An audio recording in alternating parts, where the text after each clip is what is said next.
point out a couple of the lies that I think will cause the least amount of harm to other people involved in this, because I do not wish for this to be a continuous chain of posting back and forth videos about it. But I do, however, need to protect myself. Claiming that I am some longtime villain and mastermind who only made her platform to make victims is incredibly inaccurate and takes away the reality of any situations.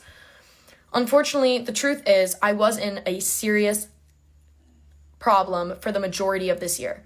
There were many instances in which professionals tried to get the people who cared for me to take action, but no such action was pursued. I had gotten to the point where I was drinking water, and taking substances someone handed me every single day. My intentions weren't to have fun, they were to be unborn, let's say, guidelines.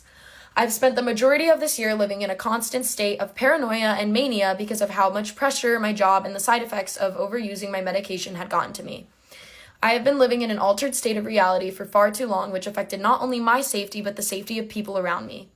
I started being unable to remember things or partake in any basic function way back in May, and I'm pretty sure I started using back in February, if not then it was early March. Many days early in this year, I would sit on the floor of my kitchen completely alone, but surrounded by people who were in my head. I would be absolutely terrified, so I would call a friend and I would ask them to hang out because I was so scared of being on my own.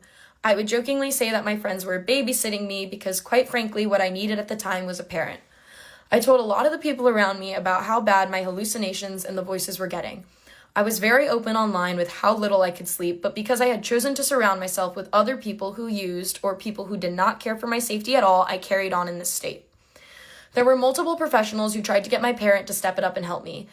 After my attempt back in April, which if you know me as a person, you would know how against my character that is, I was begged to go to the ER and be admitted to a psych ward. But obviously that didn't happen because in most cases, social media came first. I regret the decisions I made that allowed myself to get into such a dark space. I wish I could explain how I existed in such a state for so long. I would like to mention, though, that the way people are depicting the series of events are inaccurate and dramatized simply for the appeal of shock factor and extra clicks. I apologize that I decided to take too many things, and I apologize for making anybody uncomfortable. But when you start exaggerating or changing details of the events that occurred to make yourself look better or run from your own bad decisions, that is where I lack sympathy for you. I'm going to clear up a couple of the lies. To start, I never forced anybody or lied about what substance I was giving someone, and I never actually gave out my prescribed medication to anyone. I have also never taken legal action against anyone.